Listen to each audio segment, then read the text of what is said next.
Thank you, Pat. Good afternoon. It's great to see everyone.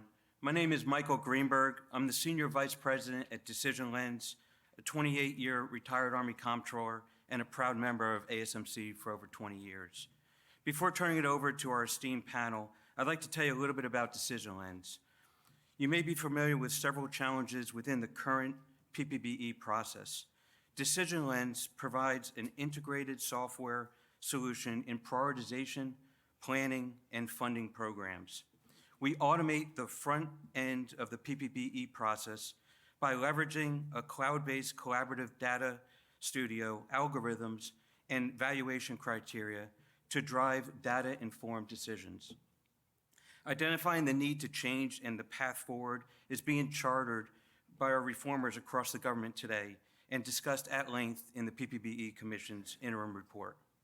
It's no surprise that Decision Lens is sought after by those looking to transform their PPBE process. In fact, in 2023, we had a banner year as more organizations recognized the value that we bring to the table. Today's panel will dive into some of the proposed changes to our 60-plus-year-old PPBE process and highlight the need to be more agile, more transparent, and more data-centric.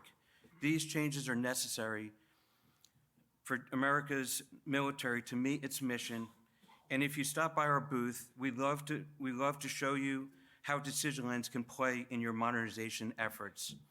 Our first session is the PPBE Reform. Our distinguished moderator, Ms. Lara, she is the Executive Director of the Commission on the PPBE Reform. Prior to joining the Commission, Ms. Sayer served as the Comptroller for Commander, Navy Installations Command, and Naval Facilities Engineering Systems Command, where she had oversight in $12 billion of annual appropriations. We have two incredible panelists joining her, Honorable Robert Hale, who is the chair of the Commission and former Undersecretary of Defense Comptroller, and sir, we know you very well, and Dr. Arun Seraphin, who is the Executive Director, Emerging Technologies Institute, National Defense Industrial Association. Ma'am, over to you. Fine. Yeah. Well, thanks for that kind introduction, and a big thanks to Rich Brady and all of ASMC for putting this event together and for hosting us today. We're really excited to be here and talk to you about the work of the Commission and get some Q&A and thoughts from you and hear your insights.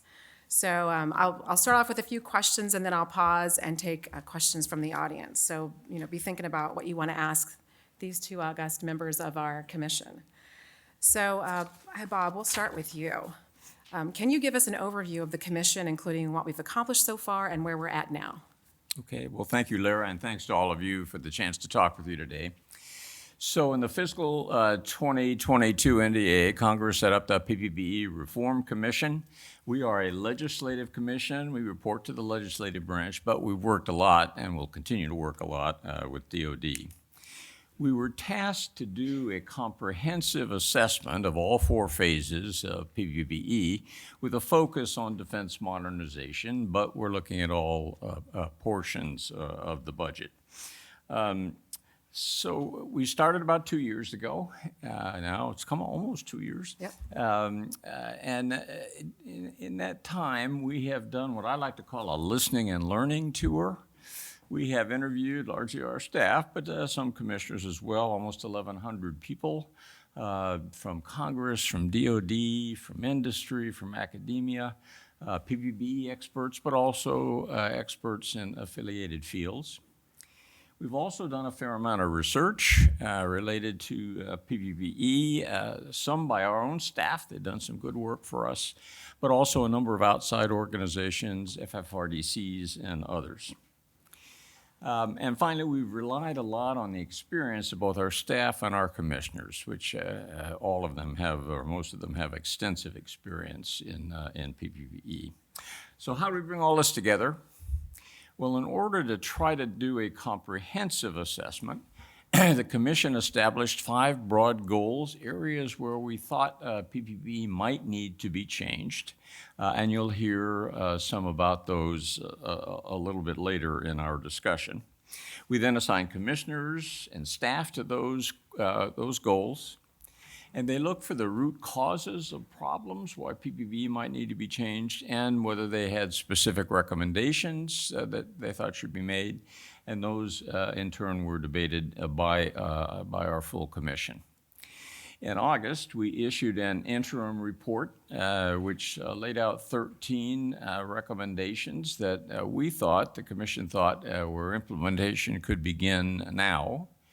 And another 10 we called potential recommendations. There were areas where the commission hadn't made up its mind, but it thought there was an issue. We laid out our thoughts, and we solicited feedback from relevant stakeholders. And we got a fair amount, and we'll talk a bit about that. So now we're bringing all this together, the research, the interviews, the feedback, into a final report, which we scheduled to be released on March 6th. So we're getting close to done, and looking forward to both getting this report out and starting to see what we can do to improve this process. So with that, I'll stop and turn it back to you, Lara. Well, wonderful, yes. And if you look at me and I look a little tired, it's because I've been writing 24/7 for our final report. So Bob, can you tell us a little bit about what you think an effective PPBE process would look like at a macro level? That's a good question. Let me start, and I'll focus on from a DoD perspective, but then I'm going to turn to Arun and ask for his thoughts, to include any thoughts he has about perspective from Congress. So I think there are some processes and principles that lead to an effective PPBE system. I'll start with some where I think the current system is doing okay, and because it certainly has some strengths. One principle that I think makes for an effective system is a process that produces budgets on time, and PPBE does do that internally.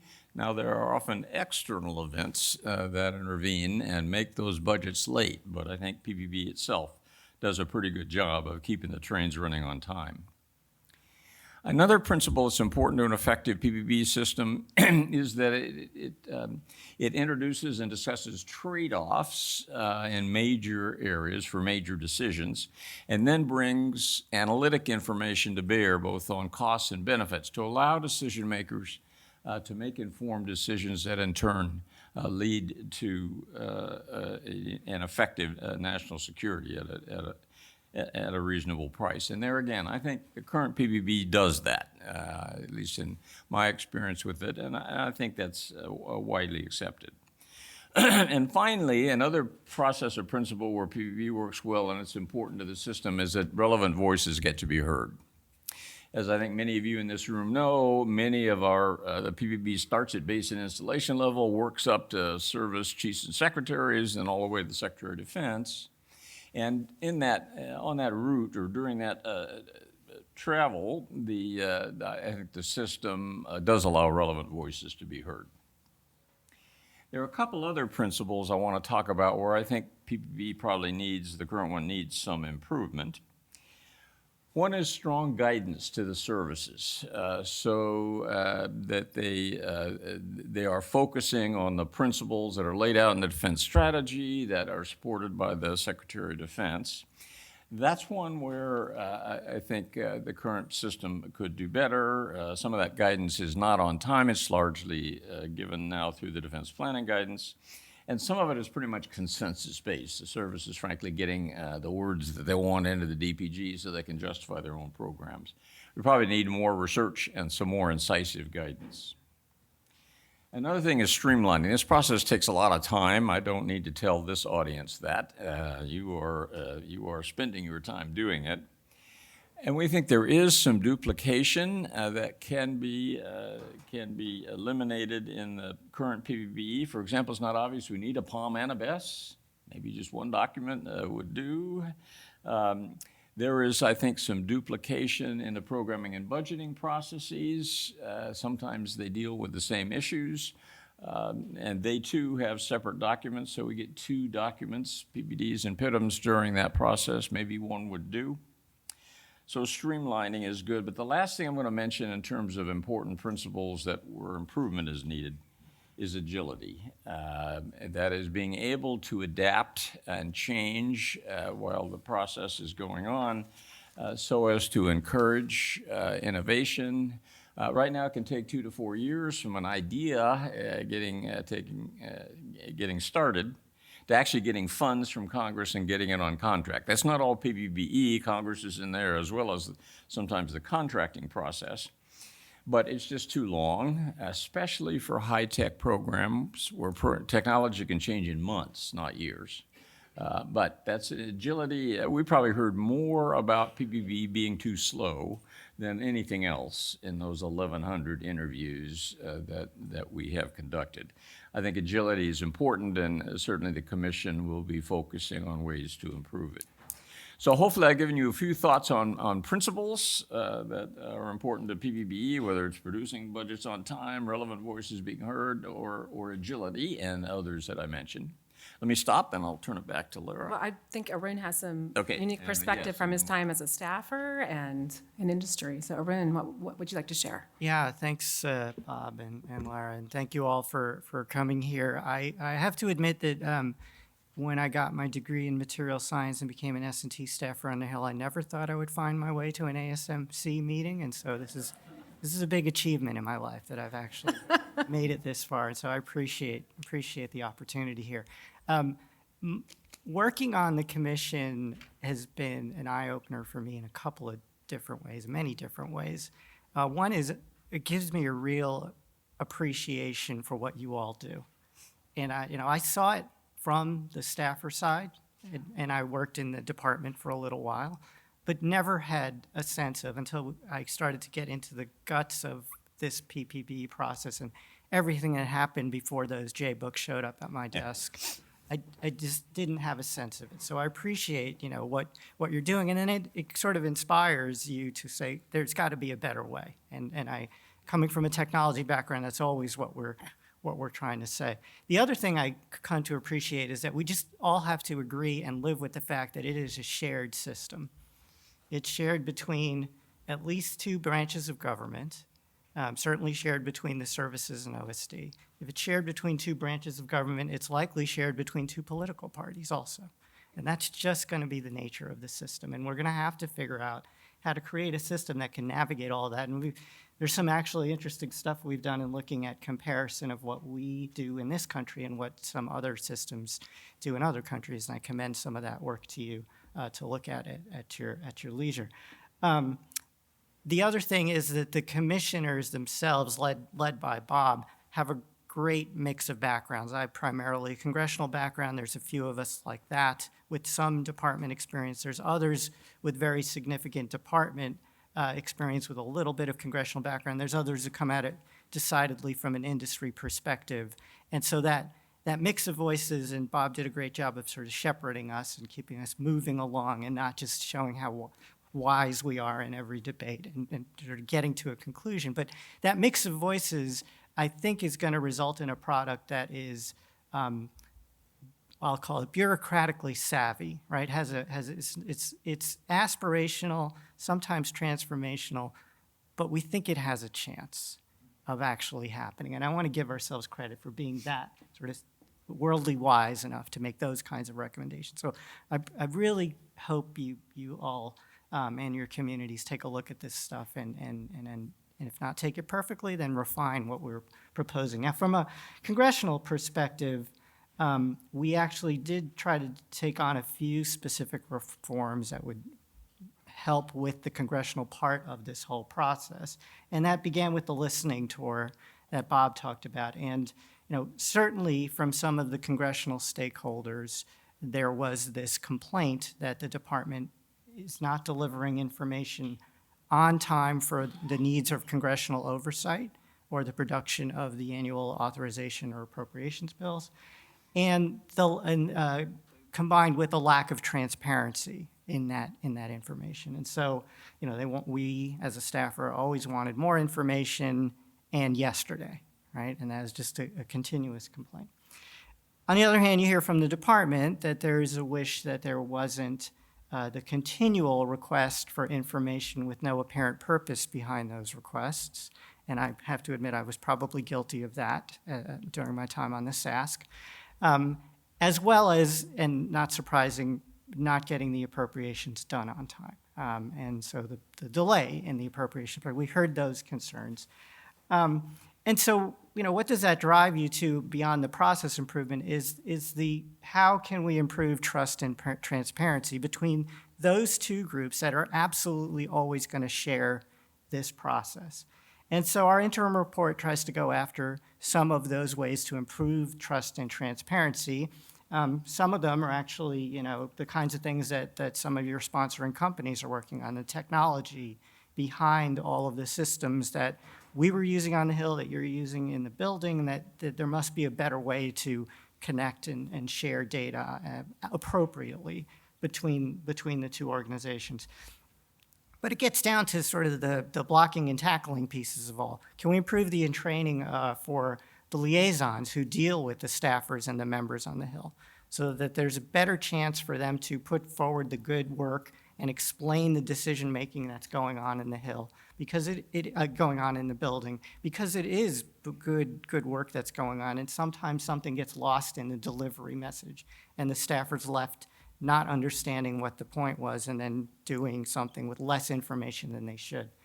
That then ties into the J-books and what shows up on the comptroller website. And can we improve the training and the quality of those materials and honestly make it easier for people to produce them while still delivering the necessary information or even better information? And so there's a set of ideas that tries to go after those kinds of communication systems. So, like I said before, these recommendations can sometimes appear pretty tactical, and I would call them bureaucratically savvy, but there are some that are pretty transformational and pretty radical, and we're laying them out there, and I encourage everyone to sort of see what they think about them.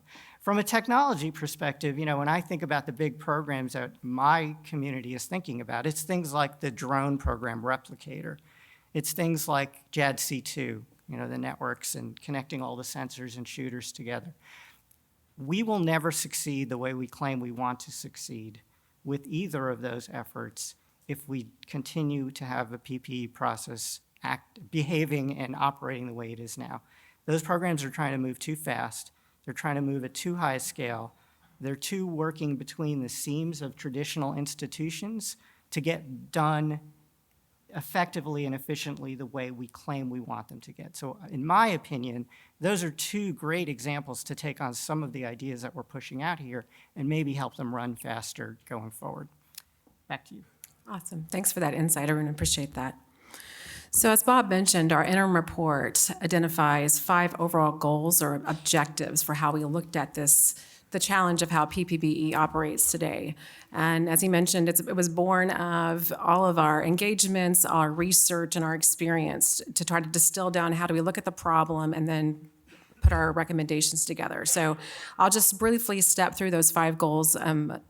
Hopefully you've had a chance to at least read the executive summary of the interim report, so this won't all be new to you. But the first goal was to improve PPBE-related relationships between DOD and Congress. And so you heard Arun talk a lot about that and how while there's that inherent tension, it could be better, we could deliver better budgets altogether.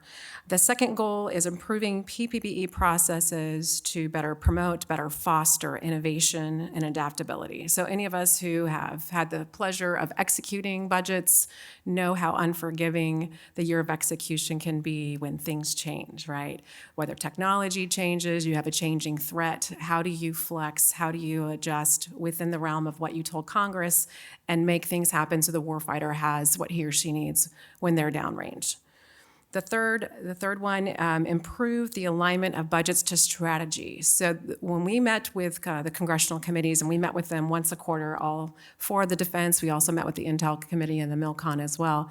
One of the biggest complaints, in addition to the data being late or the quality of the data, is not seeing a clear linkage between the budget delivered and the defense strategy. So not that it isn't there, but it's not obvious in how the budget's displayed, in the J-books, in the way the budget is structured. And so I think you saw some recommendations. We were talking about potential ones in our interim report, and we're debating some for our final report to how to strengthen that display and that linkage to strategy. The next two, while are more sort of enabling, but I would say all of these things, as far as our goals, are pretty transformational depending on where you sit in PPBE. But improve the PPBE systems, business systems, and data analytics.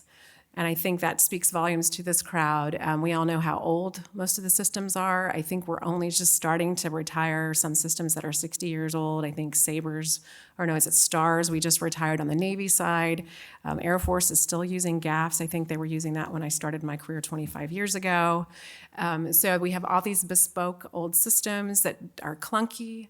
They don't deliver decision quality data at speed, and then never mind auditability and that challenge that those systems bring.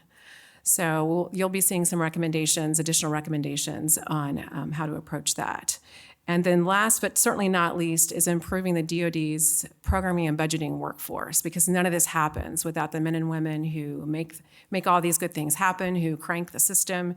And so they need the right tools, the right training to execute PPBE as it is today, as well as to implement the changes that we're talking about. And so with that, I'm going to pause and take some questions from you all. So if anyone has a question, I think there's microphones. If you raise a hand and got one right down here. I think I can speak loud enough. I'm sure I can hear you. Are y'all going to give much thought to execution? There's a lot of times where we've seen Congress come out and say, do this, or great strategic initiatives get written up with goals and objectives. Who's going to be thinking about the execution part, how to implement it? We spent a lot of time on execution. I might tell you that I spent almost 20 years working for Congress, and one of the reasons I wanted to get to DOD was to get more involved in execution because, frankly, it's not heavy on the plate for Congress. This commission spent a fair amount of time on it, especially that goal about promoting agility and fostering innovation. Much of that is going to have to come, and the flexibility required to do that is going to have to come during execution. So in our interim report, for example, we made a recommendation that DOD needs to work with Congress and try to aggregate some of the budget line items, or at least review them and see whether they're still relevant, whether they can be aggregated into a larger groupings that would provide some more flexibility, and is nowhere more important than RDT&E, where there's about 1,700 of the budget line items there. Another one that certainly affects execution, and it'll be well known to people in this room, is availability of appropriations. As I think all of you know, O&M and MIL-PERS all have to be obligated in the year they're appropriated. That can be particularly tricky if you get a budget 3 to 6 months late. And so the commission has looked at made a potential recommendation, but I suspect it will stay in the final report in March 6th, for some carryover authority in the O&M and MIL-PERS accounts. That'll be an easy sell in the Pentagon, but there are concerns on the Hill, for sure. I don't want to be naive here. And I can only hope that if we end up making that recommendation, we can lay out a strong enough case that Congress will consider it. And there are a number of others. Anybody else want to add? Yeah, the only thing I would say is, from an execution perspective, is now that I'm on the industry side, it's a sort of an execution issue, I guess, is the purpose of the money, a color of money issue, right? And in certain fields like software, we all know it's hard to distinguish between an R&D activity, a procurement activity, and a maintenance activity. Or it turns out there's other fields like that. The materials world is like that. The microelectronics world is like that as well. There's sort of a mode in technology of continuous upgrade. But the way that the budgets are appropriated, and therefore the way they have to be executed, doesn't align well with the way work actually has to be done, whether that's in a government lab or an industry. So the commission is taking a look at that and hopefully making some recommendations so that the way the money flows and is allowed to be pushed out to the performers is more in line with the way technology and systems are actually developed and delivered. So I must ask him that question. That was really good information, but what I'm really trying to get at is how much thought are you giving to implementing the changes that do, and I used the word execution and that drew all the attention to PPBE, but what I really mean is if you come up with a plan, implementing the plan is something that we often fall short on, or not implementing guidance that CFO, blah, blah, whatever, takes decades to get people's attention. Are you giving much thought to the actual implementation of the recommendations? And I apologize for confusing that. No. You mean implementation of the commission's recommendation? Yeah. Well, I think the answer is yes, although we certainly have it in mind as we formulate those recommendations. We do have to accept the fact that this is an advisory commission. We don't have authority to implement any of these, but we have tried to reach out extensively to the Hill, to staffers there. We have met.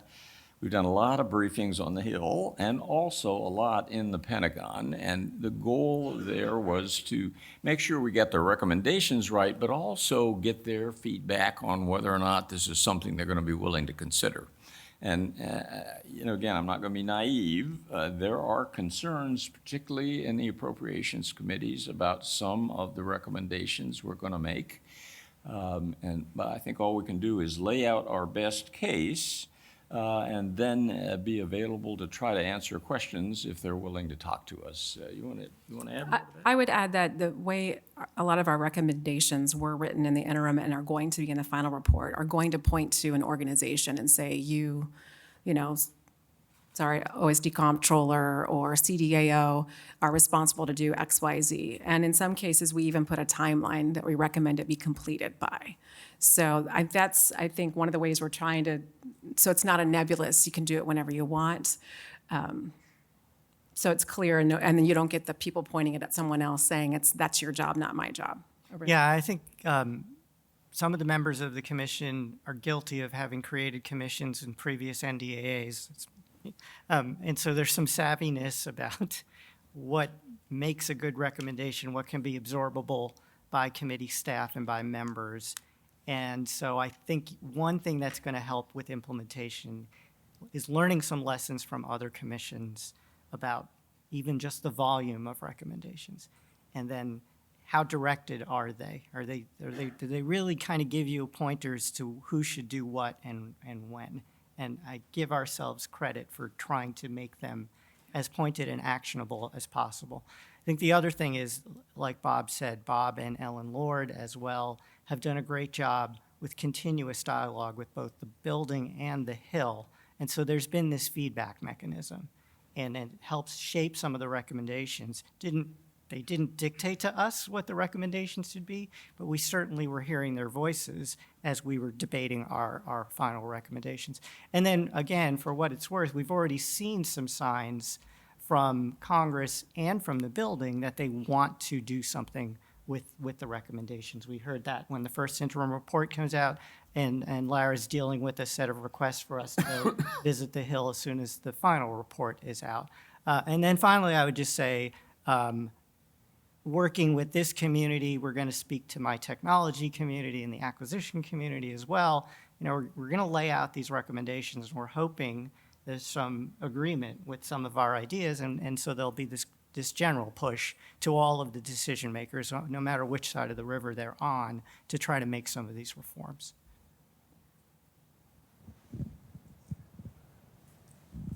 So it's good to hear there's an implementation thought to this. When this is fully implemented, do you think that it is something, the recommendations will be evolutionary or revolutionary for PPBE? Well, I'd hesitate to use the word revolutionary, but I think some of them could transform PPBE into a significantly different system. Others will be more tactical and I think could significantly improve the current PPB system if that's the direction. I don't want to go too far because I don't want to get ahead of the commission. Although we are well along in our process, nonetheless, nothing's final until we issue that final report. But I think we will make some, I'd use the word transformational, maybe not revolutionary, transformational recommendations. You want to add to that, either of you? Yeah, some of them are very transformational, absolutely. And if fully implemented, it will be a different looking system moving at a different speed with a different level of transparency.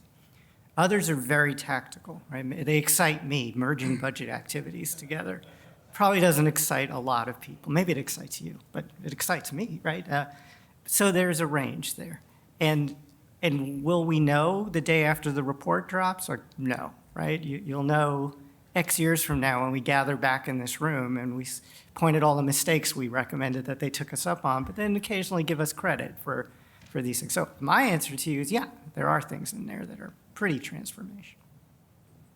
I would say the good news is it is a mix of both because the ones that are more tactical can be implemented now, right? Increasing BTR thresholds, which we all know needs to happen now. Some of the bigger transformations, looking at different budget structure, that's going to take a while. It will blow your mind, but it's not going to be done overnight. It could take a few years, and it's worthy to do. But again, when you think about the thousands of budget line items, it can't be done overnight. So I think it's a good mixture, and altogether, it's pretty, I don't know, I guess I won't say revolutionary, but it is definitely transformational. Thanks for that question. Just a follow-up to that, is AI in scope at all? Yes, I mean, so both the way you move money to best fund AI capability development and adopt those services has to change to do it at the speed that AI is developing. So there's one piece of it where you're changing the PPB process to better adopt AI. The other piece, which gets touched on whenever you talk about IT, is that AI itself can also improve your PPB process. Both are touched on in the work we're doing. Thank you. Yes. My question is, how much effort has the commission put into understanding the relationship between the PPBE and the adaptive acquisition framework, which emphasizes agility and innovation, in particular software, where the intended goal is to produce a minimum viable capability within a year? Well, we focused on PPBE. That was our job and our direction from the Congress. But obviously, we are well aware of systems that influence PPBE or are influenced by it. You've mentioned acquisition for sure, requirements. And we did try to keep them in mind, but we aren't the acquisition commission, and so you won't see recommendations for us strictly focused on acquisition. But I think you'll see a number that could help the department in acquisition, particularly in how it carries out programs if they get put in place. You want to add to that? Yeah, I mean, I would say sitting at our table was Ellen Lord, right, who kind of authored some of that framework or all of that framework. And certainly she and other people from the industry's perspective had exactly what you're saying in mind, that this is a very nice cartoon you drew out about the clever way we're going to do software or middle tier, but if the money still flows like we're doing a traditional MDAP, we're not going to get there. And so, yeah, you will find that some of these things, whether they're color of money style recommendation or reducing the number of budget activities or PEs, or changing what you can do with sustainment dollars, those kinds of things are more in line with the dream of the adaptive acquisition framework. And we did a lot of analysis, a lot of research on the different innovation funds or types of funding approaches the department's had over the years, to include the BA8 software and digital pilot, looking at Rater and AppFit. And we have some recommendations.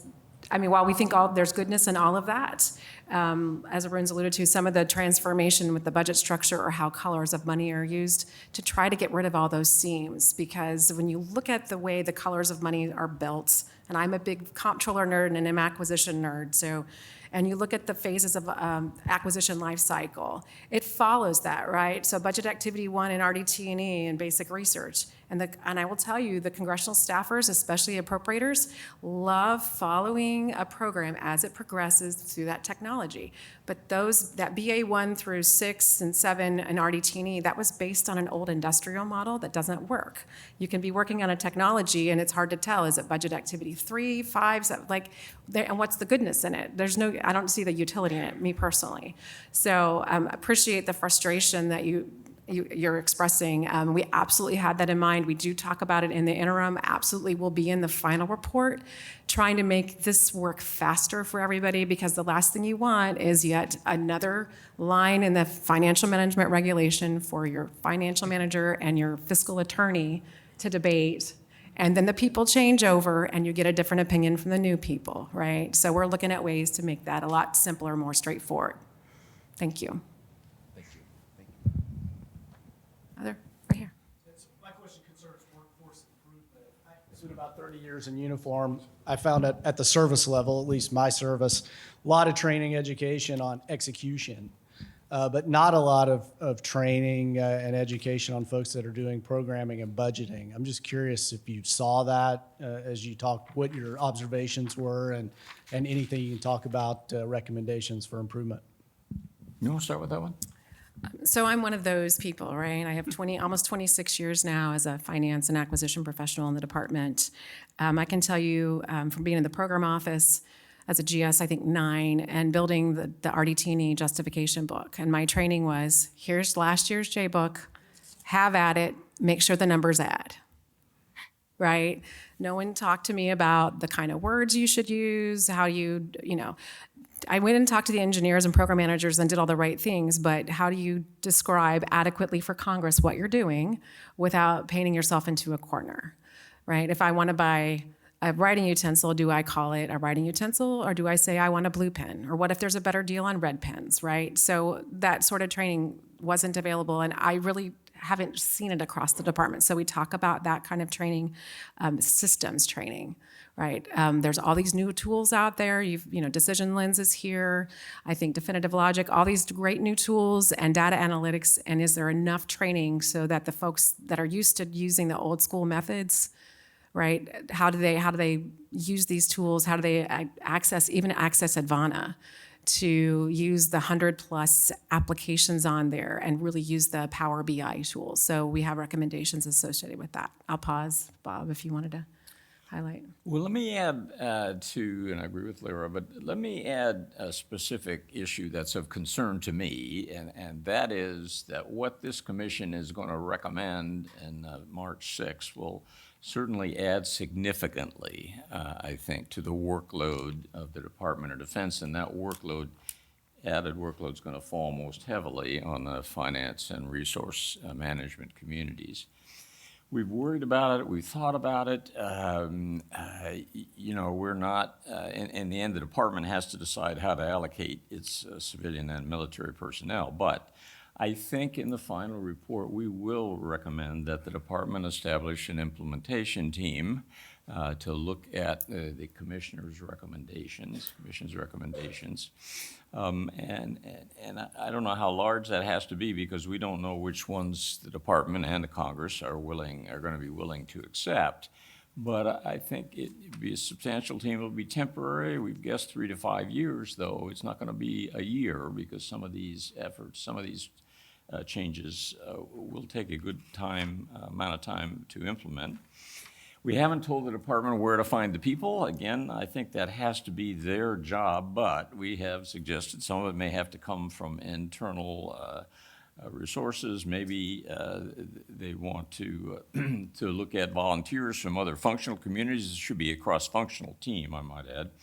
And I think some assistance could come from contractors, contract support, because there are areas where contractors have a good deal of specific expertise, and they may be able to assist the commission. They can't do inherently governmental work, and they need to be careful with that.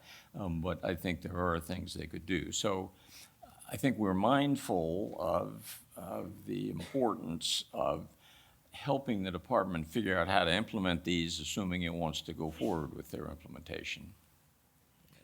Yeah, the only thing I would add is, I did a lot of work on the Hill on personnel reform and acquisition reform. That's why those are totally fixed now. So we moved on to this. But one thing you realize is that, we try to create these flexibilities and workarounds in the system, and they don't necessarily make your life easier. They make your outcomes better. But they're sometimes harder to use than the traditional system. And so one of the things to support the workforce that we highlight is that there are clever things going on. There are best practices, there are authorities, and we're pushing on new authorities, but you need to be trained on how to use those things. And you need to be able to have that community that can show you, well, I did things this way and it worked and I didn't get in trouble. And so maybe this is something you can do. And so there is this emphasis on, with the flexibilities, there has to be training and support for the workforce to actually understand them, know they exist, and know how to use them. So that's the only thing I would add. I have a question about data integrity and reliability and the metrics in order for you to get to that first due date for the interim report. Was the due date earlier in '23? Did it get pushed back because of the metrics or the predictability of the data? So I will say the due date of the interim report and the final report were slipped 6 months by Congress for a couple of reasons. The commission was delayed in starting because of a CR. So, right, that's pretty funny, right? So a legislative commission. So that was the first thing. And then the commissioners had their first meeting in March of '22. March, yeah. And so it's a legislative commission. And Congress wasn't quite sure where to put the budget, so they put the budget in DoD defense-wide. So problem number 2, right? So legislative, but executive branch funding. When the commission selected me to be their executive director, it took the attorneys between the SASC and OSD General Counsel 4 months to figure out how I could be hired, and then another couple of months or more for DFAS to figure out how it could pay me. Right, and so, and I'm not kidding, this is a journey. So until that hiring could be figured out, they wouldn't let us hire any staff. And I tried to help. The Navy was gracious enough to sign a detailee agreement so I could at least do contracting actions and get RAND and IDA on contract to start some of the research before all the staff could come on board. So that's the reason why we were granted a 6-month extension. And so August was our new due date for the interim, and then March of '24 is the final. Those are memories that are mercifully fading in my mind, but it was a rocky beginning, as Lara said, that mainly they put the money in DOD, but we're a legislative commission, and the lawyers just took forever to get their minds wrapped around how to handle that. So. And poor DFAS had to figure out, I mean, they worked really hard, and so big thanks to DFAS for figuring that out, because they have to pay me, even though I'm a Senate employee right now, so. Yeah, good times. We got personal help from the deputy secretary, or I don't think we'd be here. Yep. And she finally just kind of said, let's find some way to do this. At least I think that's what she told. And that kind of broke the logjam. I'd like to nominate Bob and Lara to run the next commission on how to run a commission. I am retiring. Other questions? Hi. Did the commission look into tighter integration of cost management, including performance, into PPBE improvements? Thank you. We did look at performance and tried to do an assessment of the measures the department uses. There were a series of assessments that we were required by law to make, and that was one of them. I won't say we came up with anything revolutionary there. We recognized what I think is, I've always understood working with the department. There are thousands of performance measures in the Department of Defense, and they're used day-to-day management for management. There are many fewer that really inform senior leaders how things are going. And I think it's even more rare that we step back, and I say we because I was there and didn't do any better at it, step back and ask whether or not the programs and the money we've spent actually was well spent and got us what we thought we were going to get. I think that kind of performance assessment is both hard and not common. So we urge the department to do a little bit more of that latter category, actually try to assess how well these programs had worked and whether they were worth the money. But I understand how hard that is, and now I understand the time is limited because you're out there trying to make sure that we provide national security. So yes, we looked at performance measures, and I don't think our results are revolutionary, but I think they are thought out. So you want to add? Anybody want to add to that? It's not exactly my language, but I don't know, Lara, do you want to talk about the work that we had someone look at execution rates, for example? Oh, sure. So we did contract with the ARC, the Acquisition Innovation Resource Center. So they're a UARC, and one of the things they did look at is the obligation and expenditure benchmarks that OSD uses to judge financial execution. So you'll see some commentary or discussion on that in our final report. We're still parsing through. Literally yesterday afternoon, I received a data dump, a 35 megabyte file of, I'm not kidding, of all the RDT&E execution at the budget line item level for the last, I think, 10 years. So we're trying to look at, okay, so the benchmark for RDT&E the first year is 90% obligated, 55% expended, which looks okay when you look at total appropriation, right? All of that billions together. But if you look at it by line item, what does that tell you? Are only certain programs or certain types of programs able to achieve 90% and 55? Because I can tell you from a lot of my years working in science and technology, that does not happen, right? The nature of those programs, those projects, they don't execute that way. They work with small businesses, they work with universities. A lot of them have at-sea testing or trials in the summertime, and so they're never going to hit that, right? So and then what happens? We go to mid-year review, and they're being called up, and you have to, if you're in the program office, you're talking to your center director, you're talking to your higher headquarters, and then probably OSD, right? And if it's just one program, great, but if you were the comptroller of the Office of Naval Research, like I was, I had 40 PEs, 40. So how many conversations would I have if my programs were behind, and often even at the project level, right? So we're going to talk about some of that in our final report. Is that a useful metric? And Eric has been really helpful doing some math, regression analysis, and looking at S-curves and seeing what makes sense for all appropriations, not just RDT&E. I will say, though, on performance measures, the department is leaning forward, right? On the Advana tool, they have a Pulse application to look at different measures that matter at different parts of the OSD staff, what the DepSecDef is looking at. It's still fairly, I think, in its nascent stages, but I see a lot of goodness in what the department's already doing, leaning forward in that area. I think we had a question over here somewhere. Yeah, hi, good afternoon. I currently work in the Air Force engine room. So for folks who aren't familiar, we're at the nexus of program review and budget review, and then eventually submitting the department's PB request. And so I sit and see a lot of the program review with PITMs and then budget review with PBDs, and I'm excited to hear that we're thinking about integrating those because we do it at the same time anyways. But I was curious to see if the commission was thinking about any sort of recommendations for the potential fallout of the shifts in decision authority and the shifts in responsibility for those actions, because we have different organizations in the Air Force like the A8 and the S8 who are on the programming side, but then FMB who work the budget side. And I can imagine there being some fighting at the service level and then eventually between OSD CAPE and OSD Comptroller. So just curious if you all have thought about that.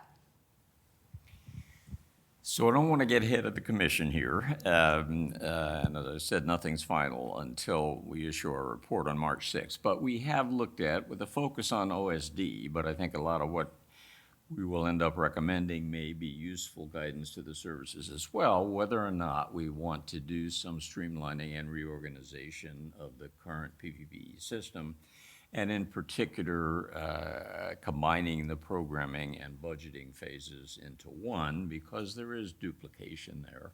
And I think we heard, as we sought feedback, that was mentioned, not with a lot of detail, but mentioned in our interim report. As we sought feedback, we got nods of agreement from senior leaders in DoD. And so I think, again, our recommendations, the detailed ones, will focus on OSD because we were kind of directed to do that. But I think the guidance that we provide will, I hope, be useful to the services as they look at possibly restructuring some of their own PPB processes. And we do talk about, I think, I'm trying to remember which report it's in now, but some of the best practices that are already existing in the department. The Air Force is a great example of the co-location of the programming and budgeting engine room, right? So there's a lot of synergy already happening, and you're in the same database. You're not in different databases. So I think there's a lot of good things that can be modeled by other parts of the department that you guys are already doing. So thanks for that. Other questions? All right, great. So, good morning. So, one of the beautiful things and unique things about the DoD community is that most of those who enter into this workforce, they're making a commitment 10, 15, 20 years. That's sort of unique. And with that comes the concept of reform and transformation. So I guess I want to hear, as you prepare your report, what are some of the suggestions that you guys are making and ladies are making to sort of ease that transition and making those who have worked in the trenches comfortable with change, and those who want to bring about reform, how to broach that conversation in a meaningful way? I'd like to hear your response. Well, I'll take a shot and then ask if others here want to add to it. First, our focus was on trying to figure out what the changes should be. I mean, that was the direction we got from Congress, and I think that is a majority of our time, and it took up a good deal of time. I think we are allowed to remain in place for 6 months after issuance of our final report. During that period, presumably, we may be able to be helpful in terms of how to bring about that change. But our first job is to try to pick some good ideas that those of you in the community will find helpful. And then the actual implementation of them is going to come more from DoD and Congress than from this commission. But I hear your point. When I mentioned the implementation team, I think it is an example, or one example that we're likely to recommend that would at least provide the people and the skills to help implement these. And I recognize how important that is. Want to add to this, either of you? Yeah, so I mean, I agree with you, right? It's a strange community. I did 20 years on the Hill, so did you. And you get used to your processes and the way you do business. And I'm sure that's true for you as well. And, some clever group of people coming in with reform ideas, you certainly can't make the people you're trying to help feel defensive about what they have been doing all this time, right? So NDA was perfect in every way, every year. I can vouch for that, right? So don't tell me how to do it differently. And so I think what you found in the commission and the staff was that sort of experience and how we talk about these issues and give credit. And Bob does a great job of saying, this system is not completely broken. It's producing the things that we want. It's just not optimized for today's world. And, and it's accrued certain behaviors that none of us like. But it's part of that way we phrase, I think, the recommendations, and some of them are very tactical and incremental, but the knowledge of how the system has to work, because I had certain pressures living in my cubicle because I had bosses. You had different pressures living in your cubicle because you had different bosses. And they didn't work for each other, right? They weren't even in the same branch of government. And so I think we are trying to do a good job of trying to navigate that. And then the other piece is the implementation teams and the training and the fact that, we're going to try to do our best to sort of explain what we meant in a non-accusatory method, right, and manner, so that you can see, okay, I see what you're trying to do here. You're not saying I'm failing at my job. You're saying we all trying to achieve this goal together, whether you work on the Hill or whether you work in the building, and this is the way we can do it better, right? Because I guess I'll be very philosophical here. There is a shared customer, right? Warfighter, taxpayer. And that's true whether you worked in the legislative branch or the executive branch. And so these kinds of reforms, I think, support those two goals.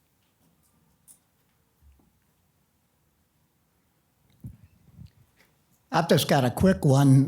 When you talked about agility, the Marine Corps MRAP program came to my mind. And I'm just curious as to whether or not the research looked at that program, because it's an example of idea to funding to implementation, in a short period of time. Did that in any way contribute to ideas about agility related to budget changes? No, we absolutely did look at the MRAP program and others like it, as well as the classified world and the Rapid Capabilities Office or Special Operations Command, a couple places that I've actually worked. And I tell you what we find with a lot of those situations is it works well, it works fast because it has the absolute attention and focus from senior leadership. And so there's a short decision chain in the department to make things happen. And then Congress is all in as well because they're going after a wicked problem that's a national security issue.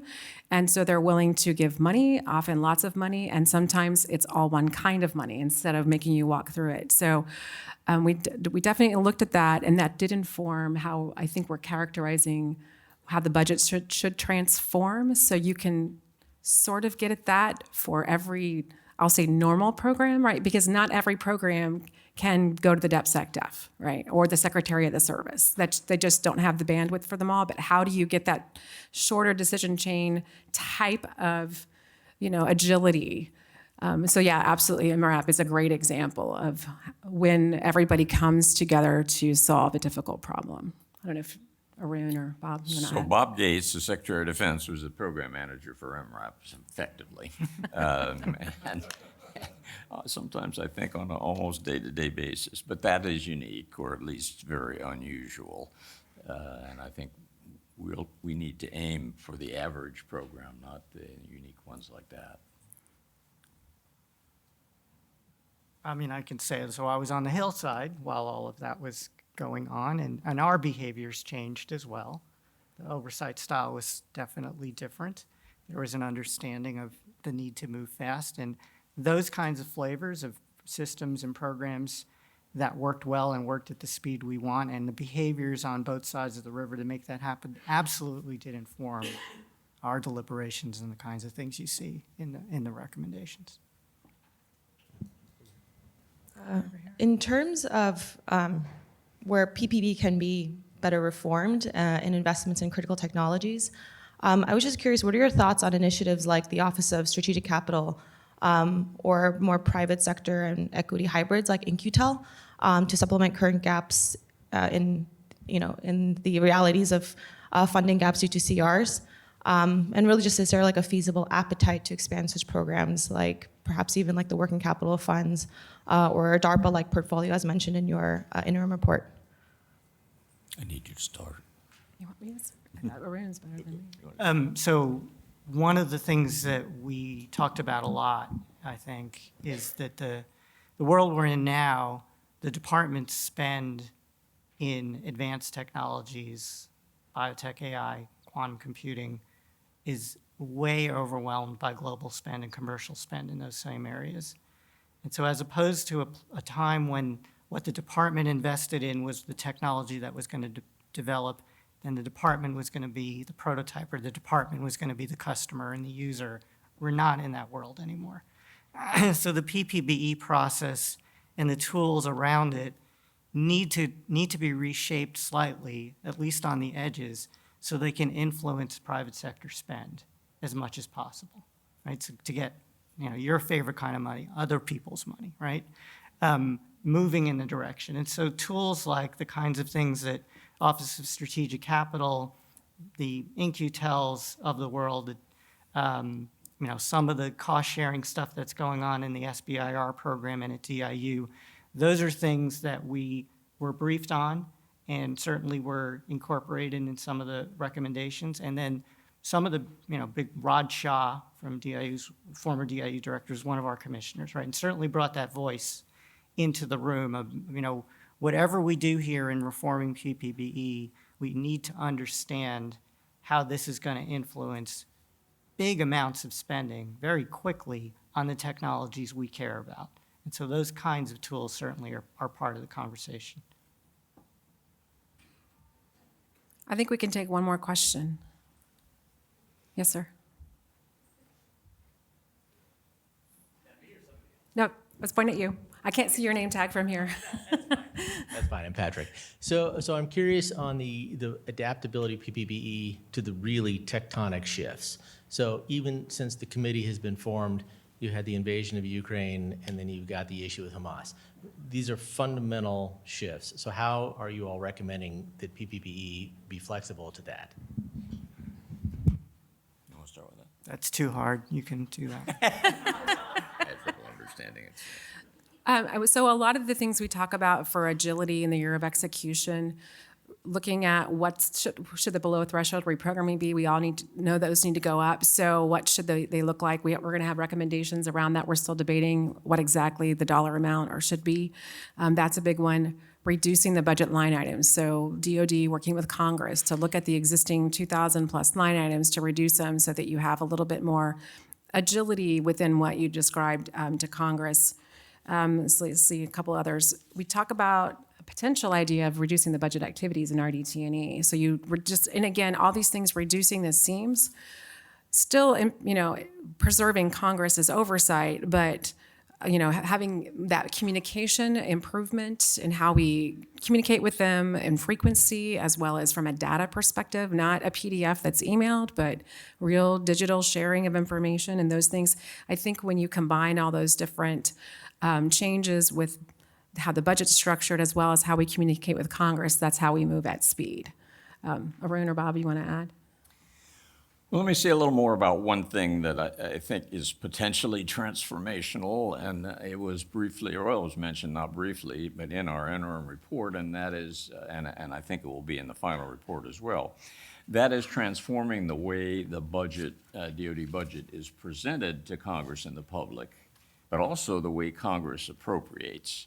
I mean, right now, to simplify, it's defense agency or the services and agencies, and then appropriations. So you get Air Force procurement, for example. We would transform that to keep the services and agencies, but both present and ask Congress to appropriate in major capability areas.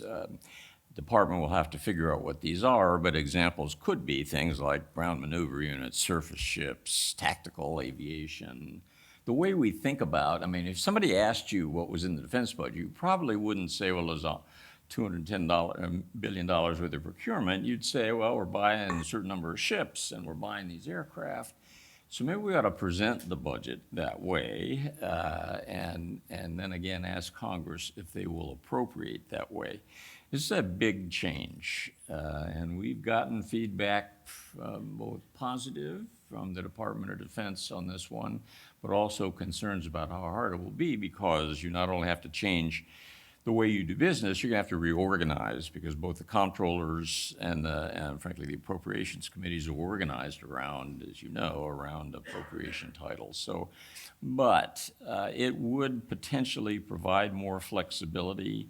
I think in order to get Congress to even consider that, we will have to provide ways that would preserve their oversight, because they won't be willing to do it otherwise, and we will recommend a number, obvious ones like no new starts without their approval, And you got to execute in the manner that was described in the justification books. So even though you're getting money in a broader category, you can't just go off and buy a new aircraft. If we could get a transformation or the way the budget is structured, I think it would potentially add significantly to agility. We've also been debating on ways to mitigate CRs, since continuing resolutions seem to be the way of doing business. You can't do a new start, you can't ramp up, and so we're debating on whether or not there should be a way the department can mitigate that. So we'll probably have a final decision here pretty soon. Not that the appropriators will like it, but if this is the way they're going to not pass budgets on time, the department needs the ability to shift. And with that, I'm going to give Bob a moment for some parting words. You want to talk about where we're headed and wrap this up? Sure. So our plan is to issue our final report on March 6th. I was the Air Force Comptroller, so I'll use an Air Force analogy. I can see the runway, and we are on final approach. And I expect we will land this plane, at least as far as issuing the final report on March 6th. We have, as I think I mentioned earlier, by law 6 months after that, when the commission can remain alive and has funding. A lot of that will be rollout events. It looks as though we'll be testifying a number of committees, which is encouraging. I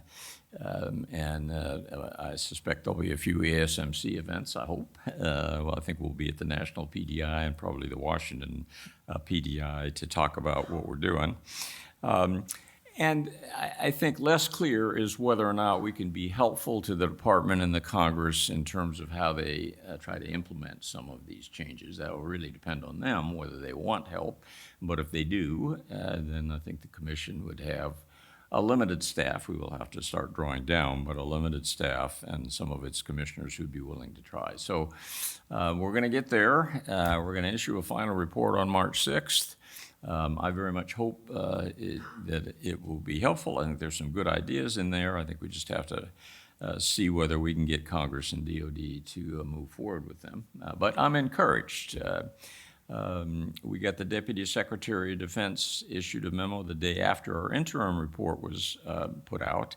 That interim report made 13 recommendations that we believed where implementation could begin now, and she directed the department to consider immediate implementation of those, and some of them I think have already started in terms of their thinking. They're working on an implementation plan. So I'm hopeful that the department will look favorably on these, and similarly for many in Congress. Let me just end by first thanking Arun and our other commissioners. They've given us a lot of their time, and as Arun said, One of them is snuck into the back of the room back there. Say again? John I see John Whitley's Whitley. snuck- John Whitley's back there, another of our commissioners. Thank you, John. And I especially want to thank Lara for her work as executive director and your staff, because they've done a lot of good work for us. We wouldn't be here, and we wouldn't be having a substantial final report issued on March 6th if it hadn't been for them. So I very much appreciate the chance to speak with all of you today, and on behalf of the commission, thank you and stay tuned.